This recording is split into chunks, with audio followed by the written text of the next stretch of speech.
May, I want to go back to some of the initiatives that you had at CINET. And one of the most important things that I had the pleasure to see personally was last year in November when CINET hosted the credit conference here in Kuwait under the Arab Monetary Fund. And I think it's something that we didn't speak enough. And I think many people who are not involved in the banking sector and the financial sector maybe did not really understand much about. And I want us to take this moment to talk about it. I know that there were a lot of credit bureaus from the region attending. I want to know what was the gist behind the event, and how do you feel that this is adding up positively to what's currently happening in Kuwait? The credit conference, honestly, was our campaign or our literacy, our financial and credit literacy for the B2B. Because we did a lot of financial literacy and credit literacy specifically on why CINET is for the consumers. But when it comes to our main segment, which is the businesses, the lenders, all of the sectors that we work with or intend to work with, like the real estate and so on, we needed to make sure that we show them what is the future of credit bureaus. How is a credit bureau vital to every financial transaction that we're doing, them as businesses are doing. So what the idea of the credit conference was to bring a lot of case studies from all over the GCC and Arab world as well, and success stories of, for example, specific scoring for SMEs, the buy now pay laters from across we had sessions around the EKYC as a solution. We have the legal identifier. KYC is know your customer. Know your customer. Yes. So we've brought case studies from all over the region, and the main audience there was all financial institutions and other institutions that could benefit, like real estate, telecom, big retailers, all of that. So they were invited to see what the world of credit have come to. Mm-hmm. And it was a way to say, CINET is not just a repository of data. There's more than just credit data. There's more than just history. There's other tools and opportunities that, because we were expanding our product set. Mm-hmm. Historically, we only had a credit report and a credit score as our product, but right now we're making a big set of products. Okay. And it's good to, see what's happening in the world and widening their horizon. Mm-hmm. to say that the next era of CINET is going to be much bigger, and this is what the world is doing, and we'll be doing that and a little more. But we're talking about this region, right? And I always say that this region is special. It's something completely different from the rest of the world for many reasons. And I'm thinking about the name of it. It's the Gulf Cooperation Council. Yes. So if we don't have yet, we're expecting to see even more cooperation than we have right now. And we know that there's a lot of changes happening now in the economy towards that. And let's go back to the economy and to the individual businesses. Do you think that the reputation a business builds in one country should move along with them once they decide to open new markets in other GCC areas? Definitely. That's something that we've been actively working on, based on the directives of the GCC. Okay. So what we're doing right now, and we've continuously meeting with all the GCC countries through the council, is we do the exchange of credit data across borders. So we've already launched that with Saudi Arabia, with Bahrain, with Oman, where if any of the companies, any of the business had a history in Bahrain and now is opening up in Kuwait, when it goes to any bank in Kuwait, they can look up their credit report all the way from Bahrain through CINET, of course. So we have an ongoing collaboration with Benefit, which is the CINET of Bahrain. And then we bring that credit report for the bank here to see. Mm-hmm. Whether it's good or bad credit, they have to see it before doing any lending here.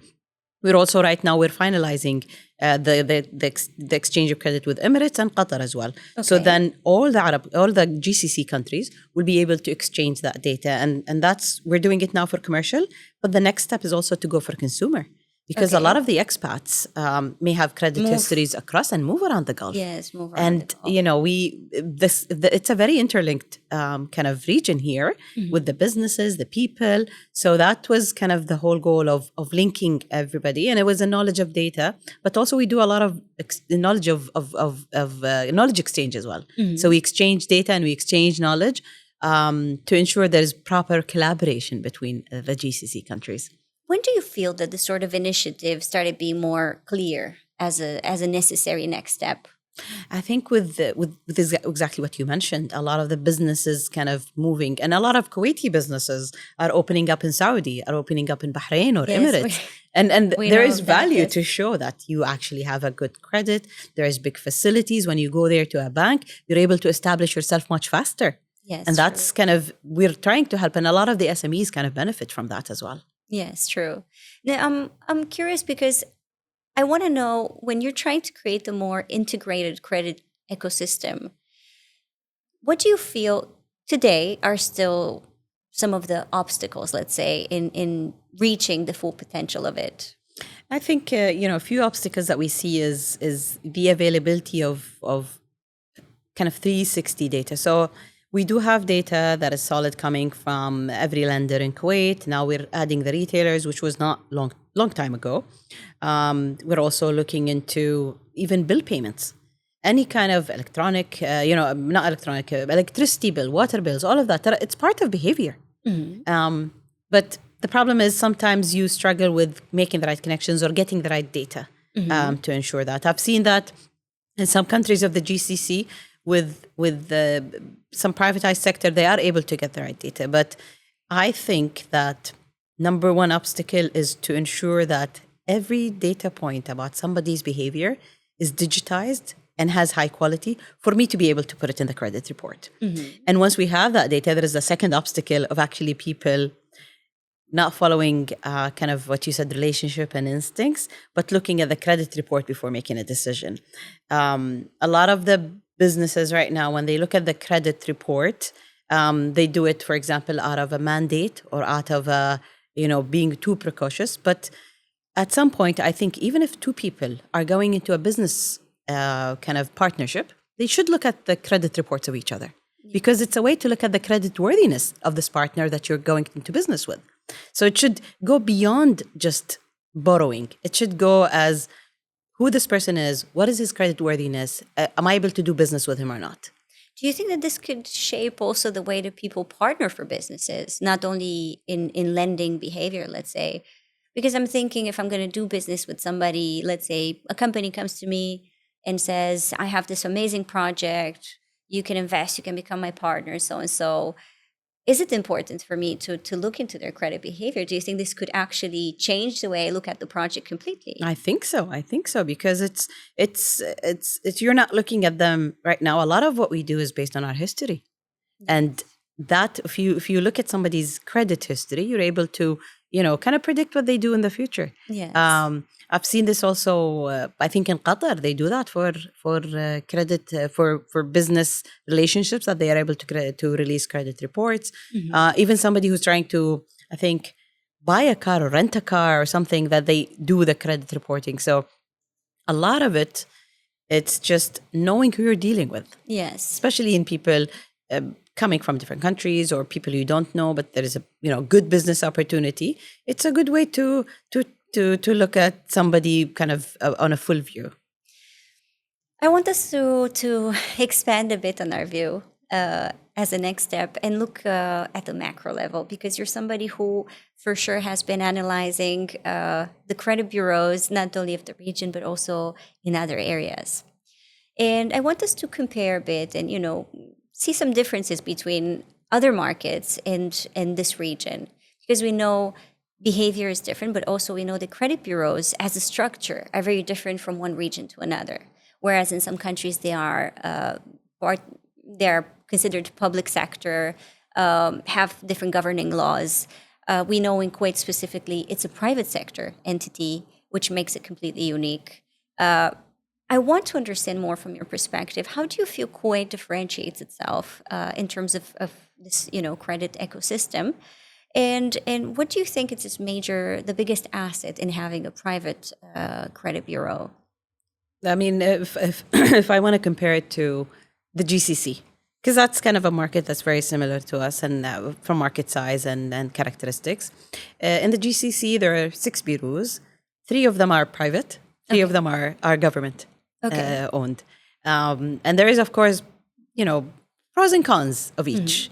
I think in Kuwait or for any bureau, the most important kind of factor is the collaboration that happens with regulators. A lot of what the bureau does is closely mandated by regulation. It is closely affected by the regulation.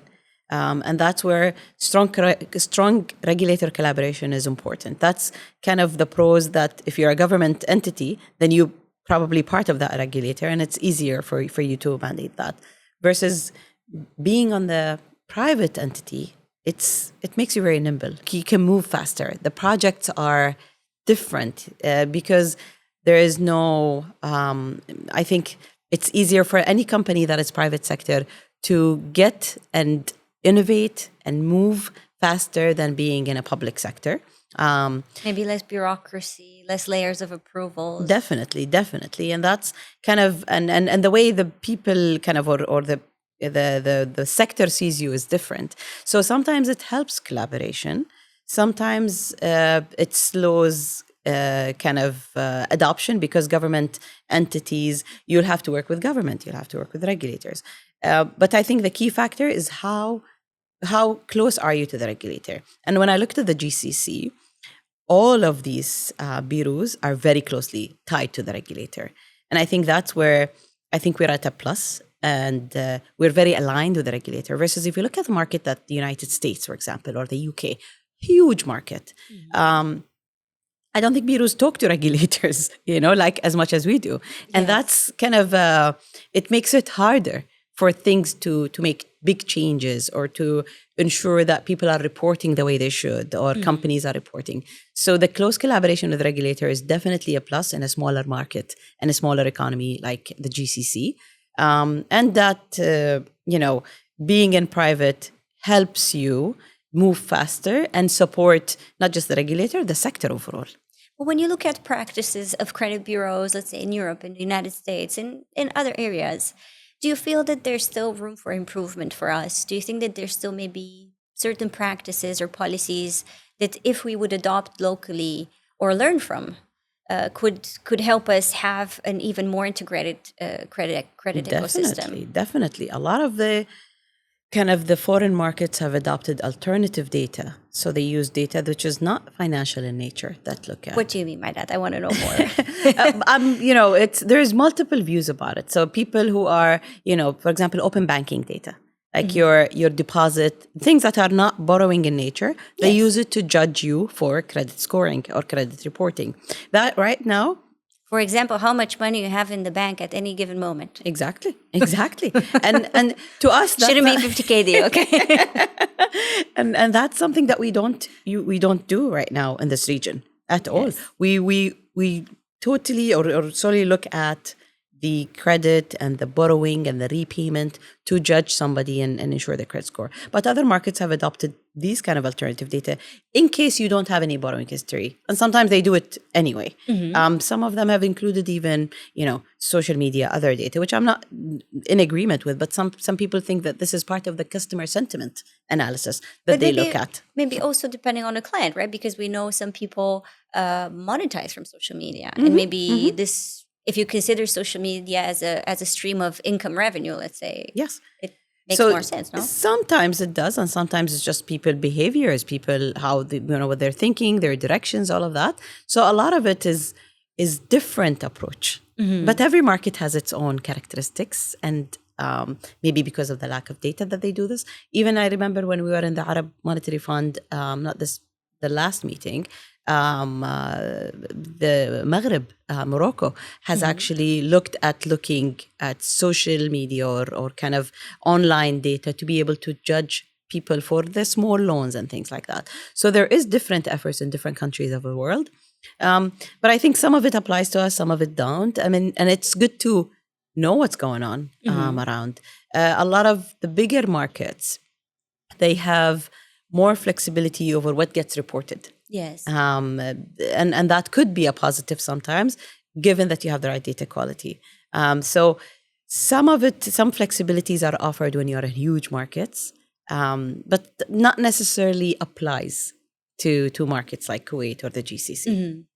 I think it's interesting because basically what we're saying is that as the economy evolves and as technology evolves, we might see more and more inclusion of different tools that give us a better understanding of credit score or, financial behavior, let's say, of different people. Definitely. And then open banking is just around the corner in Kuwait. When we say open banking, you have information to someone's kind of deposits and transactions and trends and so on, which can help judge somebody, for example, who has no credit history. Yes. So they can be beneficial.